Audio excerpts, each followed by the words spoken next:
Bom dia a todos.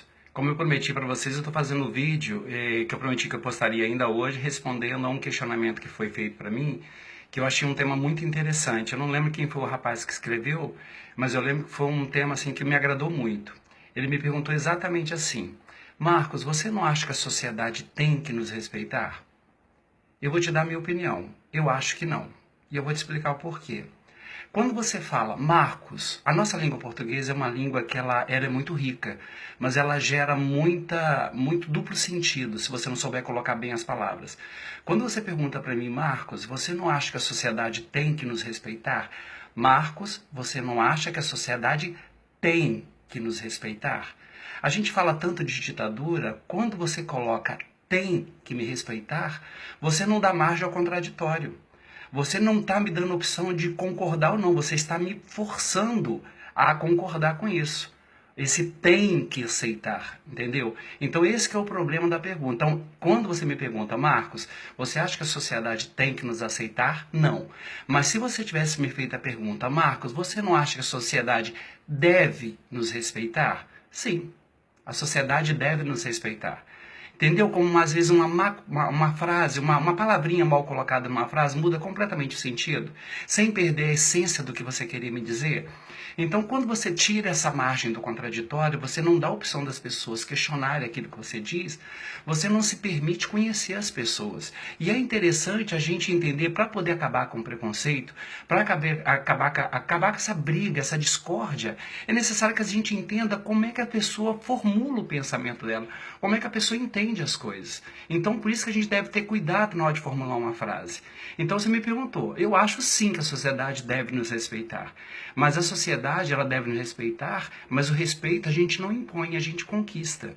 Eu vou te dar um exemplo que aconteceu comigo, porque sempre que eu faço meus vídeos, eu falo de coisas baseadas na minha experiência de vida, porque eu não posso falar sobre coisas das quais eu não tenha compreensão total para poder dizer. Eu vou te dar um exemplo de uma vizinha minha. Eu moro num lugar extremamente simples. A minha rua, para você ter uma ideia, não tem nem calçamento, aqui ainda é rua de chão. Mas eu tinha uma vizinha, eu disse que eu tinha porque ela já é falecida, chamada Dona Celi. Dona Celi uma vez falou para mim assim, Marcos, eu gosto tanto de você, mas você sabe que você vai para o inferno, né? Aí eu falei assim, Dona Celi, por que a senhora acha isso? Ah, por causa dessa vida que você leva. Aí eu falei assim, Dona Celi, eu vou falar uma coisa para a senhora, eu não quero mudar a opinião da senhora, mas eu quero que a senhora pense numa coisa. Deus nos ensinou, eu sou o caminho, a verdade e a vida. Por que você vai escolher seu atalho, a mentira e a morte? Eu pago um preço alto para mim ser verdadeiro, para seguir a verdade de quem eu sou. É um preço alto, não pensa que é fácil você assumir quem você é na sociedade de hoje. Mas eu faço isso, Dona Celi, porque eu acho que perante aos olhos de Deus, eu acho que Ele vai considerar muito mais eu pagar um preço alto, sofrer o que às vezes a gente sofre com preconceito, às vezes com um comentário maldoso, mas seguindo a verdade de quem eu sou, do que muito cara que às vezes se casa, tem esposa, tem filhos, e depois vai procurar, sei lá, um travesteiro em Copacabana, ou entra num site de namoro para se relacionar com um rapaz. Será que perante os olhos de Deus tem mais valor uma pessoa que assume verdadeiramente quem ela é?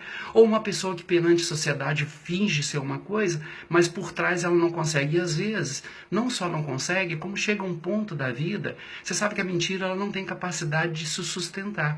Então você vê bem, você acha justo a pessoa pegar, usar uma pessoa, destruir a vida de uma mulher que poderia ser feliz ao lado de um homem de verdade, para provar para a sociedade uma coisa que ele sabe que não é, e aí com o tempo ele não aguenta mais aquilo, aí se separa para viver a vida como ele sempre quis, mas aí já estragou a vida de uma pessoa, às vezes tem um filho que vai sofrer, que vai ter que explicar por que o pai dele agora era homem e agora virou homossexual.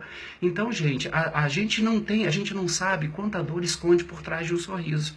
Então vamos aprender a não julgar as pessoas. Entendeu? Então, te dando um exemplo de vida meu. Por isso que eu acho assim, eu acho que a sociedade tem que nos respeitar. Aí, depois de que eu falei isso com ela, uns dias depois ela chegou aqui no meu portão e falou, seu Marcos, ô seu Marcos, bom dia. Aí eu olhei assim, oi dona Celi, bom dia. Aqui, eu tenho o meu pé de abacate lá em casa estava carregado, eu trouxe uns abacates pro senhor, o senhor gosta? Aí eu achei tão bonitinho que eu falei, gente, ela não se sentiu ofendida com o que eu falei, mas eu conquistei o respeito dela. Então isso que eu acho legal, a gente tem que se conquistar o respeito das pessoas e não impor. Então a gente tem que tomar muito cuidado na hora que a gente formula os nossos pensamentos, para que a gente perca, como eu disse, a gente não perder a credibilidade. Então eu espero que você tenha entendido que eu acho que a sociedade não tem que nos aceitar, mas ela deve nos respeitar. Tá? Muito obrigado e um bom dia.